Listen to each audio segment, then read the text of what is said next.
જૂનાગઢની પાવન પવિત્ર ભૂમિમાં ભવનાથ તળેટીમાં હર વર્ષની જેમ આ વર્ષે પણ શિવરાત્રિનો મેળોનું આયોજન થઈ રહ્યું છે. શિવરાત્રિના મેળામાં આવનાર સાધુ સંતોના શાહી સ્નાનમાં લોકો વધુને વધુ દર્શનનો લાભ લે એટલા માટે સરકાર અને સંતો કાયમને માટે કાર્યશીલ હોય છે. આપણે સૌ જાણીએ છીએ એમ શિવરાત્રિના દિવસે શાહી સ્નાન પહેલા નોમને દિવસે ધજા ચડે છે. નોમને દિવસે તારીખ 22ના રોજ મેળાનો શુભ પ્રારંભ થાય છે. હરેક ઉતારે અને હરેક આશ્રમોમાં ભજનની રમઝટ બોલતી હોય છે. ભોજનની પણ વ્યવસ્થા હાલતી હોય છે અને સાથે સાથે સૌ પોતપોતાના ઈષ્ટના નામ આરાધના એટલે ભક્તિનું ભાથું ભેળું કરતા હોય છે.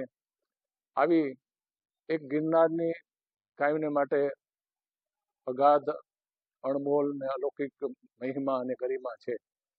આ મહિમા ગિરનારનો એવો છે કે જ્યાં નવનાથ 84 સિદ્ધના બેસણા છે, જ્યાં કાયમને માટે 33 કરોડનો વાસ છે, જ્યાં દાતાર અને મા જોગણીઓના આવાસ છે, એવા ભવનાથ પવિત્ર ધામમાં આપણે સૌનો પ્રયાસ કાયમ માટે રહ્યો છે કે ભવનાથના મેળામાં ગંદકી ન થવી જોઈએ.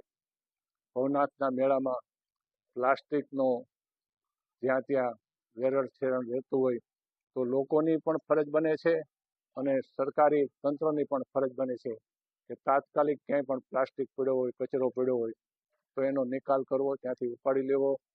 માણસ શું નથી કરી શકતો? તો આપણે આપણું ઘર ચોખ્ખું રાખીએ છીએ તો આપણું ગામ ભવનાથ કેમ ચોખ્ખું ન રાખીએ?